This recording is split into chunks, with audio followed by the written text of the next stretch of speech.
Okay, so the dust has settled. Namm 25 is over. So because I do a channel that involves music and guitars, it's almost like I've got to tick that box. I've got to mention Namm in a video.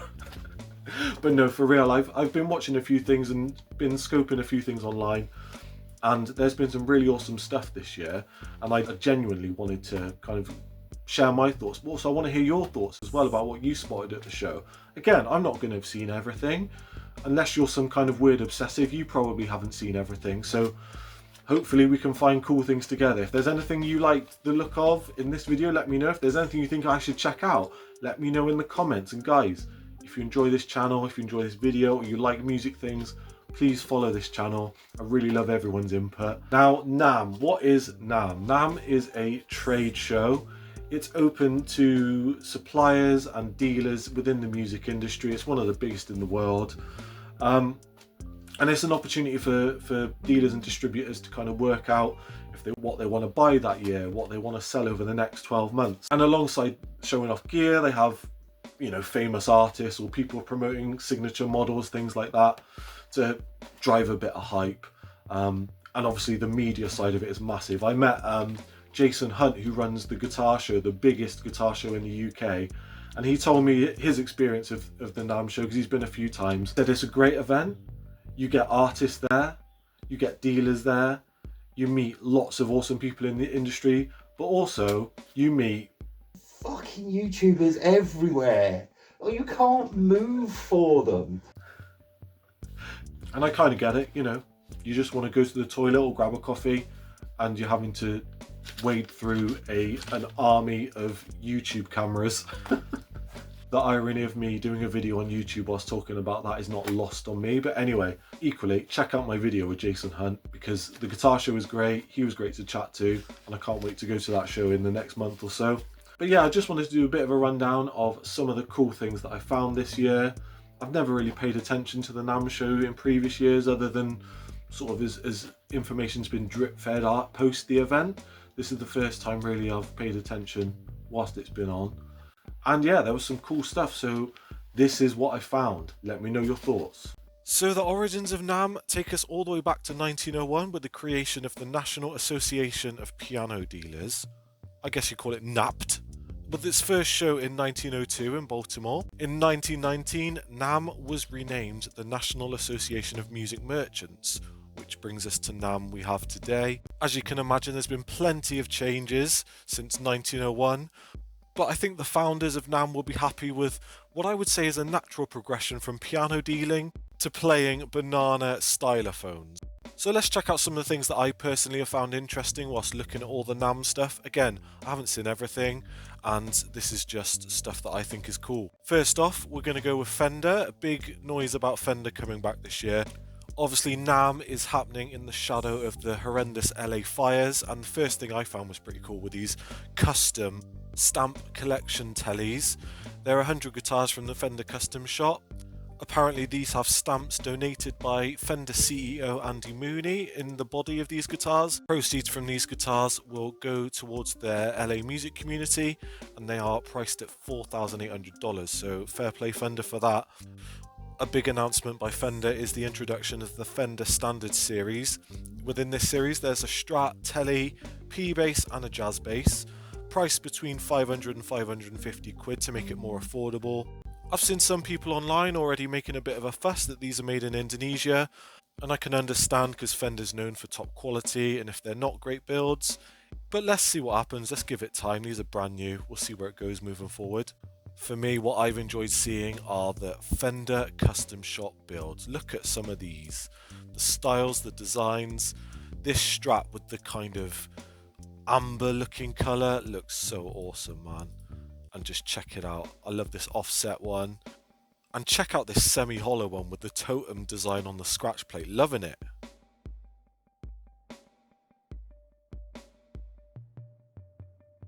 Marshall are back at Namm this year with 5 new effects pedals, 2 of them with some awesome overdrives, the other 3 replicating some classic amps. I mean, just looking at these pedals, aesthetically they look wicked, I love them. They look solid as well and really easy to tweak by the looks of it, just 4 knobs on each pedal, classic. they're going to be quality kind of collector's items. It'd be great to hear what they sound like. I don't know what they sound like, but they just look wicked. So enjoyed seeing that from Marshall. Gibson were back at Namm, and it sounded quite interesting because they did some kind of behind closed doors, exclusive stuff. And to be honest, none of it really piqued my interest apart from this acoustic on the right. I love the design there. Otherwise, they had a load of coloured Les Pauls that were in homage to 5 custom colour models that were put on display in 1955. If you're into that thing, I'm not massively fussed, but if you're into it, fair play. Now, as we move forward in time, amps, everything to do with guitar is just getting smaller, isn't it? Everything's just tiny, but something that looked pretty wicked were the new orange amps. There were 3 orange amps, and this is the Baby series. So there's the Tour Baby, the Jewel Baby, and the Gain Baby. They are 100-watt solid-state micro amps. They weigh 3 kilos. You've got 2 channels. And from my experience, the mini orange amps are wicked, so I'm anticipating that these are going to be spot on. I'd actually love to have a go on these, so hopefully I'll see those at the guitar show in Birmingham this year. Now, next up was an announcement from Martin Guitars. They made their 3 millionth guitar, and check it out. They did like a commemorative version, and just check it out. It actually looks amazing. They've been going for 192 years, 3 million guitars on, and they've done some kind of commemorative models that, if you save your pocket money up long enough, you can grab them for £300,000. So yeah, crack on with that, guys. Now, Namm, it's not just about individual gear. Companies like to put some gimmicky cool things happening. Check out Ernie Ball. They brought some arcade machines with them to Namm. They've got Pluckman and Slinky Invaders. Which is great. I mean, I guess you've got to be quite innovative if you're selling strings. There's only so many strings that people can look at over the years and be entertained.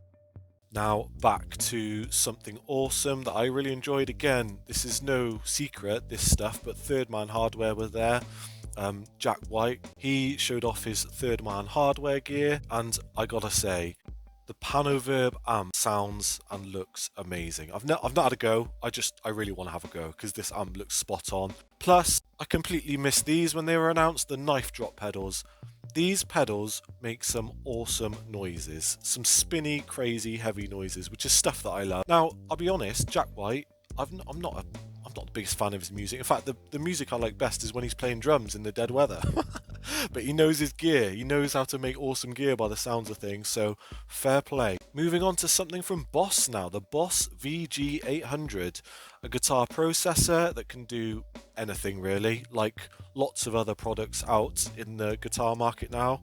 You can make your guitar sound like anything, which I guess sometimes for me kind of defeats the point of electric guitar, but I guess the cool thing is just having all these options in a little box. And what I like about this is it looks quite easy to use, because if stuff looks too complicated, it puts me off straight away.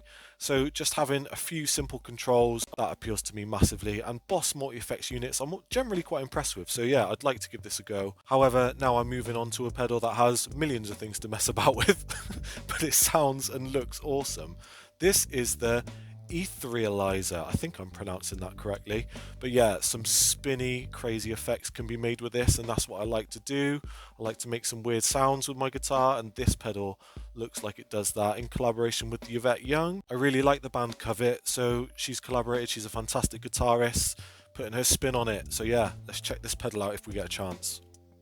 Next on my things at Namm that I love was this Iris guitar decorated by the fantastic Sarah Ryan. This is a photo from her Instagram page of the artwork for this particular model. It looks amazing. I love the artwork by Sarah Ryan. I follow her on Instagram, and the guitars, Iris guitars, they sound fantastic. Check them out. They're real good if you like country. Do you like that country sound? Get yourself an Iris guitar. Let's move on to something that every guitarist needs and wants, a sound that inspires everyone who picks up a guitar. Now you can get it in a pedal. The fart pedal. Come on, let's go get ourselves a fart pedal. I had to add this. It's at Namm. This is what the Namm founders wanted, guys. And I gotta say also, my favourite guitarist was there. That's right, Be Real from Cypress Hill. Oh, I'm losing the plot now. But no, cool to see Be Real. I know it's not just guitars at Namm, there's lots of electronic equipment, but yeah. Obviously Namm is known for the big famous musicians performing, showing off their new models, collaborating with different brands, and big name artists from across the musical sphere were performing across the weekend throughout.